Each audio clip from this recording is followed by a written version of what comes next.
Hello guys. तो कैसे हैं आप सब? उम्मीद है सभी खैरियत से होंगे। आज मैं एक और न्यू मानवा स्टार्ट करने वाली हूँ जिसका नाम है in the name of special contract marriage. और ये मानवा बहुत ज़्यादा फनी है। तो चलिए बिना किसी देरी के कहानी शुरू करते हैं। कहानी की शुरुआत होती है और हमें ह्यूगो मेंशन दिखा जाता है। तो वहां पर कोई कहता है एक यंग लेडी जो कि आराम से सो रही थी, जैसे वो पूरी दुनिया में बहुत ज्यादा खूबसूरत थी और उसका नाम था। लेकिन तभी उस लड़की की आंख खुलती है और जल्दी से वो भागकर डाइनिंग हॉल में आ रही थी। तो वहां पे उसकी फैमिली बैठी हुई थी जो कि नाश्ता कर रही थी।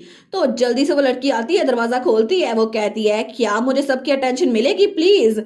और तब वो कहती है बात यह है कि मैं जो कि पूरे एम्पायर की सबसे ज्यादा टैलेंटेड मेज हूँ और मैं अपनी एकेडमी के डिपार्टमेंट ऑफ मैजिकल आर्ट से ग्रेजुएट टॉप में हुई थी। और मैं वो लड़की हूँ जिसको काउंटर्स का टाइटल उसकी आउटस्टैंडिंग सर्विस की वजह से दे दिया गया।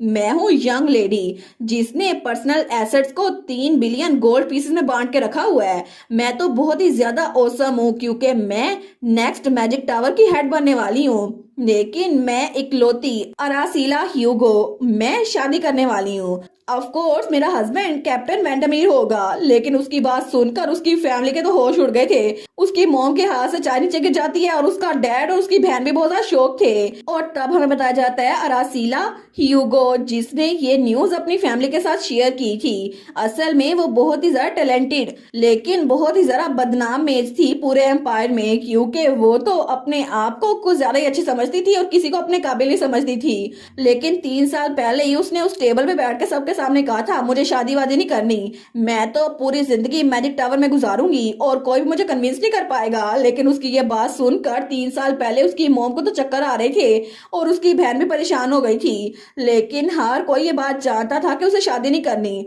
फिर भी अचानक से ये अनाउंसमेंट सुनकर उसकी मॉम को तो पता चढ़ गया था। वो कहती है लगता है इसने फिर से अपने आप को मुसीबत में डाल दिया है। तो उसका फादर कहता है हमारी छोटी एरी वो तो अभी भी मुझे लगता है इसका दिमाग खराब है ना, मैजिक टावर से आई होगी ना इसलिए। तो हमारी हीरोइन कहती है लेकिन अगर मैं आपको कहूँ कि मेरा दिमाग बिल्कुल ठीक है फिर मैंने अपने आप को किसी मसले में नहीं फंसाया। तो उसकी मोम को तो और गुस्सा आ रहा था। तो उसका हस्बैंड कहता है हनी प्लीज काम डाउन। लेकिन हमारी हीरोइन की मोम कहती है ये लड़की ये तो मेरा दिमाग खराब करेगी, मैं तुम्हें बता रही हूँ। तो तभी हमारी हीरोइन की बड़ी बहन कहती है अचानक से तुमने शादी करने का डिसाइड क्यों किया एरी? तुम तो मुझे परेशान कर रही हो, क्या तुमने खुद को किसी मसले में तो नहीं फंसा लिया? और उसका नाम था आयरस ह्यूगो, उसकी बड़ी बहन थी वो। तो हमारी हीरोइन सोचती है आखिर मैं इन सबको क्या बताऊं, क्या मैं इनको बताऊं कि ये सब कुछ मैं अपनी बहन के लिए कर रही हूँ? क्योंकि एक रीजन है कि मैंने शादी करने का डिसाइड किया है क्योंकि मुझे अपनी बहन आयरस की डेथ को प्रिवेंट करना है। और असल में अरासीला उसका एक सीक्रेट था जिसके बारे में उसने किसी को भी नहीं बताया था, अपनी फैमिली तक को नहीं। वो ये था कि वो फ्यूचर के ख्वाब देख सकती थी। लेकिन इस बार 5 सालों में उसने जो ख्वाब देखा था वो बहुत ज्यादा भयानक था। उसने अपने ख्वाब में जो देखा उसको उसने खुद विटनेस किया था, उसको उसने जिया था। और ये थी उसकी बहन की मौत। लेकिन तब हमें उसके ख्वाब का सीन दिखाया जाता है जब वो जेल में कहीं जा रही थी। तो तभी वहां जेल में कोई लड़की कैद थी। वो कहती है आयरस, तो उसकी बहन वो जेल में कैद थी, उसकी बहुत ज्यादा बुरी हालत थी। वो कहती है एरी तुम यहाँ पर कैसे आ गई? तो अरासीला कहती है मुझे माफ कर देना, मैं पहले आ नहीं पाई। तो उसकी बहन कहती है नहीं थैंक यू यहाँ आने के लिए। तो हमारी हीरोइन कहती है आयरस लेकिन उसकी बहन के हाथों की हालत भी बहुत ज्यादा बुरी थी। तो हमारी हीरोइन कांपते हुए कहती है मुझे माफ कर दो, मैं तुम्हें यहाँ से बाहर नहीं निकाल सकती। लेकिन उसकी बहन वो तो बिल्कुल हड्डियों का ढांचा बन चुकी थी। वो कहती है तुम्हें माफी मांगने की जरूरत नहीं है, मेरी इग्नोरेंस की वजह से ये सब कुछ हुआ है। तो एरी कहती है ये सब कुछ तुम्हारी गलती नहीं है, तुम्हारे हस्बैंड ने ये सब कुछ किया था, गलती उसकी है, वो तो बिल्कुल इवल है। आखिर वो बगावत करने का कैसे प्लान कर सकता है? तो तब वो तो बहुत ज्यादा गुस्से में थी। वो कहती है सारी की सारी गलती उसको है तो सजा तुम्हें क्यों मिल रही है? लेकिन उसकी बहन कहती है अगर ये विल और टेस्टमेंट के लिए ना होता ना तो फिर कैप्टन वेंडमीर उनको डची का वारिस बना दिया जाता। तो हमारी बहन कहती है क्या मतलब तुम्हारे हस्बैंड के छोटे भाई को? तो उसकी बहन कहती है मुझे वहां पे शादी करने के बाद पता चला कि मेरे हस्बैंड और उसके भाई के दरमियान सक्सेशन के लिए जंग चल रही थी। और असल में सर डैमियन वो तो ऑर्डर ऑफ रेड हॉक के कैप्टन है, वो जरूर कुछ अच्छे होते। लेकिन तभी उसकी बहन को बहुत ज्यादा खांसी आ रही थी। तो हमारी बहन कहती है आयरस तुम ठीक तो हो ना? तो उसकी बहन के मुंह से खून निकल रहा था। वो कहती है एरी मेरी एक आखिरी ख्वाहिश है, क्या तुम पूरी करोगी? तुम हमारी फैमिली से, हमारे मॉम डैड और हमारे छोटे भाई से कह देना कि मुझे माफ कर दें। मैं सच में हमारी फैमिली को बहुत ज्यादा प्यार करती हूँ और मैं हमारी फैमिली का ध्यान तुम पे छोड़ देती हूँ, ठीक है। लेकिन हमारी हीरोइन हमें बताती है आयरस को कुछ दिनों बाद एग्जीक्यूट कर दिया गया क्योंकि वो एक ट्रेटर की वाइफ थी और ये खबर पूरे एम्पायर में हर न्यूज़पेपर में छपी हुई थी और ये सारी खबर पढ़कर हमारी हीरोइन उसको बहुत ज्यादा बुरा लग रहा था। वो सोचती है ये मुझे होना चाहिए था, ये मुझे होना चाहिए था जिसकी उस फैमिली में शादी होती, इसी वजह से मेरी बहन को सफर न करना पड़ता। लेकिन प्रेजेंट में हमारी हीरोइन ये सारा का सारा ख्वाब सोच रही थी। तो वो सोचती है मैं इसको ये तो नहीं बता सकती ना कि मैंने फ्यूचर के बारे में ख्वाब देखा है और ये तो कोई प्रूफ भी नहीं होगा। तो उसकी बहन कहती है एरी कहीं ऐसा तो नहीं। तो हमारी हीरोइन कहती है क्या हुआ। तो उसकी बहन कहती है यही कि तुम उस नाइट को बहुत ज्यादा प्यार करती हो, है ना, कहीं तुम लोग सीक्रेट में डेट तो नहीं कर रहे। हमारी हीरोइन कहती है क्या, बिल्कुल भी नहीं, मुझे तो उसका नाम भी सही से याद नहीं है, मैं तो उसका चेहरा देखा भी नहीं है। तो उसकी बहन कहती है क्या, तो फिर आखिर ये उससे शादी करने के लिए इतनी उतावली क्यों हो गई है। तो उसकी मदर पीछे से कहती है प्लीज फिजिशियन को बुलाएं। तो बटलर जल लगता है, हमारी कहती है नहीं नहीं वहीं पर रुक जाए, मुझे कुछ भी नहीं हुआ। हमारी फैमिली ने पहले ही हाउस वेंडमीर के साथ अरेंज मैरिज करने का एग्रीमेंट कर लिया था ना, क्या हमने नहीं किया। तो उसका फादर और मॉम कहते हैं क्या, तुम्हें कैसे पता। तो हमारून कहती है इसी वजह से मैं खुद जाकर उस इंसान से मिलूंगी और उससे शादी करने के लिए प्रपोजल दूंगी, इसीलिए गुड बाय, मैं तो चलती हूँ। तो तब पीछे से उसके मॉम और डैड वो कहते हैं क्या। तो उसकी मॉम भी होश होने लगती है, उसका डैड कहता है हनी, और उसकी बहन बिल्कुल परेशान थी। तो हमारी हीरोइन वो हालवे में से गुजर रही थी। वो सोचती है मदर और फादर उनको इस बारे में पता था, है ना, लेकिन ये उनकी गलती नहीं है क्योंकि ये सब कुछ हमारे एंसेस्टर ने प्लान किया था। और वैसे भी मुझे वो ख्वाब बिल्कुल सही सही याद है क्योंकि आयरस की शादी वाली सेरेमनी वो तो उस दिन हुई थी जब बहुत ज्यादा बारिश हो रही थी और उस वक्त वहां पे बहुत सारे मेहमान थे, लेकिन आयरस मेरी बहन वो बिल्कुल भी खुश नहीं लग रही थी। उसके चेहरे पे साफ साफ लिखा था कि वो इस सिर्फ फैमिली के लिए कर रही है और इसी वजह से मुझे उन वेंडमीर से नफरत हो गई थी। लेकिन फिर भी उन्होंने मैरिज ऑफ कन्वीनियंस के लिए मेरी बहन को चुना और मैंने तो पहले ही मना कर दिया था ना। लेकिन बाद में हमें पता चला कि ये सब कुछ ड्यूकल टाइटल के लिए लिया जा रहा था और ये सक्सेशन वार थी। लेकिन अगर उस आदमी को सक्सेशन के लिए इतना ही ज्यादा क्रेज है तो फिर मैं उसको छोटे भाई को ड्यूक बना के रहूंगी। तो तभी वो अपने कमरे में आती है। वो सोचती है मैरिज को रोका नहीं जा सकता, है ना, क्योंकि वेंडमीर फैमिली में 2 बेटे हैं और दोनों स्टेप ब्रदर है, इसी वजह से मैं अपनी बहन को वहां जाने दे सकती। तो तब वो लेटर लिखने लगती है। वो सोचती है मेरे पास सिर्फ एक ऑप्शन रह गया है। तो तब वो सोचती है क्योंकि मुझे वहां जाकर खुद प्रपोजल देना पड़ेगा, तो वो लेटर कैप्टन वेंडमीर को लिख रही थी। वो सोचती है अगर इससे मेरी बहन की जान बचती है तो फिर ऐसा ही ठीक है क्योंकि मेरी बहन को इतनी मिजरेबल डेथ मरते हुए देखना मेरे लिए बहुत ज्यादा बुरा था, मैं दोबारा से कुछ नहीं होने देना चाहती। तो तब वो सोचती है ठीक है अब मैं उस इंसान को दोबारा ड्यूक नहीं बने दूंगी और अब कैप्टन वेंडमीर उससे तो मैं शादी करूंगी क्योंकि इस तरह तो हम लोग लिटिल कॉन्टेस्ट शुरू करेंगे ना पावर के लिए। और तब उसने वो लेटर लिख लिया था और उसने वहां लिखा था और डियरेस्ट एंड फेसलेस कैप्टन वेंडमीर, सच में अगर मैं फ्रैंक हूं ना तो मुझे आपका इतना भी शौक नहीं है, मैं तो आपका चेहरा भी नहीं देखा, लेकिन मैं आपसे जल्दी मिलने के लिए आऊंगी। और दूसरी तरफ हमें सर डैमन की स्टेट दिखाई जाती है। तो वहां पर कोई कहता है कैप्टन मैंने आपके लिए एक अर्जेंट लेटर आपके डेस्क पे छोड़ दिया है। तो कैप्टन कहता है ठीक है। तो तभी वो उस लेटर के पास आता है, वो उसको पकड़ता है, वहां पर लिखा था अरासीला ह्यूगो। तो कैप्टन कहता है क्या ये कौन है, मैंने तो इसका नाम पहले कभी नहीं सुना और वो भी बहुत ज्यादा हैंडसम था। वो था captain of order of red hawk, उसका नाम था डैमियन वेंडमीर। लेकिन जैसे वो उस लेटर को खोलता है ना वो सोचता है आखिर उसने मुझे ये लेटर क्यों भेजा है।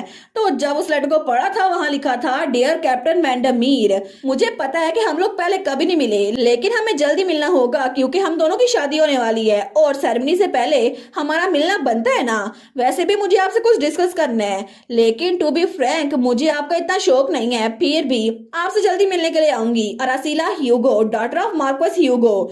तो ये सब कुछ पढ़कर वो तो कोई अजीब सा मुंह बना लेता है। वो सोचता है आखिर ये लड़की है कौन और ये मुझे लेटर ऐसा क्यों लिख रही है। लेकिन तभी उस लेटर को आग में फेंक देता है। वो सोचता है लगता है कि ये अरासीला ह्यूगो है, वही जो कि मैजिक टावर में बहुत ज्यादा फेमस मेज है। लेकिन ऐसा लगता है पूरे एम्पायर में कोई भी मेज ऐसा नहीं है जिसका दिमाग दुरुस्त हो, इसी वजह से लगता है कि ये लेटर सिर्फ उसने ऐसे भेज दिया। फिर भी मैं जिंदगी में कभी भी ऐसी किसी लड़की के साथ एसोसिएट नहीं होऊंगा। और डैमियन ने ये बात अपने दिल में रख ली थी कि वो वो कभी भी उस लड़की से मिलेगा नहीं। लेकिन उसकी ये बात जल्दी गलत साबित होने वाली थी, क्योंकि 2 दिन बाद हमारी हीरोइन ट्रेनिंग ग्राउंड में पहुंच गई थी। वो कहती है, हेलो लॉर्ड वेंडमीर, मैं हूँ अरासीला ह्यूगो। और वो तो बड़ी तैयार होके आई थी। वो कहती है, क्या आपका हाथ वो दर्द तो नहीं कर रहा? तो हमारा हीरो वो सोचता है, सच में ये लड़की यहाँ पर कर क्या रही है, ये तो बिल्कुल इंसेन है। तो हमारी हीरो दिल में सोचती है, तुम्हारी हिम्मत कैसे हुई मेरा लेटर इग्नोर करने की? लेकिन उसके सामने स्माइल कर रही थी। और डैमन की रेजोल्यूशन वो तो सिर्फ 2 दिन तक बरकरार रही थी कि वो उस लड़की से मिलेगा नहीं। और तब हमें थोड़ी देर पहले का सीन दिखा जाता है, जब हमारी हीरोइन वहां पर आई थी ना, तो सारे के सारे नाइट्स वहीं पर देख रहे थे। ये था रेड हॉक नाइट्स का ट्रेनिंग ग्राउंड। तो वहां पर वाइस कैप्टन आते हुए कहता है, तुम लोग यहाँ पर ट्रेनिंग आवर्स में क्या कर रहे हो? तो वहां कोई कहता है, वाइस कमांडर देखे ना, एक यंग लेडी यहाँ पर आई है। तो वाइस कमांडर कहता है, क्या, कौन आया है? और वो था रेड हॉक का night vice commander Isaac wind. तो हमारी हीरोइन कहती है कि आप वाइस कमांडर है, परफेक्ट टाइमिंग। मैं यहाँ पर लॉर्ड वेंडमीर से मिलने के लिए आई हूँ। मैंने उनको एडवांस में लेटर भेज दिया था, आखिर हिज लॉर्डशिप है कहाँ पर? और वो तो बहुत क्यूट लग रही थी, लेकिन उसको देखकर सारे के सारे सोचते हैं, ये कितनी ब्यूटीफुल है ना। वो कहता है, वो अभी तक पहुंचे नहीं है, क्या मैं आपसे पूछ सकता हूँ कि आप कौन है? हमारी हीरोइन कहती है, अरासीला ह्यूगो, मैं एम्पायर की जीनियस मजिशियन में से एक हूँ, आपको मेरे बारे में पता होगा। तो वो कहता है, क्या, एक मजिशियन? क्योंकि असल में नाइट्स और मजिशियन की पूरे एम्पायर में बिल्कुल ही बनती थी। तो वो नाइट्स कहती हैं, मैंने सुना था इसके बारे में, ये तो मैजिक टावर की वही वेडो है ना। दूसरा कहता है, आखिर एक मजिशियन की हिम्मत कैसे हुई कि यहाँ पर आ सके? फिर भी इसको देखकर लगता है ये कोई नोबल वुमेन है, हम इसके साथ रूडली पेश नहीं आ सकते। लेकिन ये कितनी अजीब है। तो हमारी हीरोइन सोचती है, मुझे इस सब की आदत हो चुकी है। लेकिन तभी वहां पर वो नाइट कहता है, लेडी ह्यूगो, मुझे माफ कीजिएगा, आपकी प्रेजेंस हमारी ट्रेनिंग को डिस्टर्ब कर रही है। तो हमारी हीरोइन कहती है, इसका मतलब है कि कैप्टन वो सो रहे है ना जब उसके सबऑर्डिनेट्स काम कर रही हैं। ऐसा लगता है कि तुम्हारे सुपीरियर को बहुत ज्यादा लेजीनेस की आदत है। तो वाइस कैप्टन कहता है, प्लीज हमारे कमांडर के बारे में थोड़ा रिस्पेक्ट से बात करें। हमारी हीरोइन कहती है, क्या मैंने तुम्हारी फीलिंग्स को हर्ट कर दिया? इट्स ओके, यहाँ पर तुम्हारे सुपीरियर्स ने तुम्हें यहाँ आने पर मजबूर किया, ये तो कुछ भी नहीं है। तो वहां पर बाकी सारे नाइट्स को भी गुस्सा आ रहा था, लेकिन तभी वहां पर हमारा हीरो आते हुए कहता है, आखिर ये कमोशन कैसी है?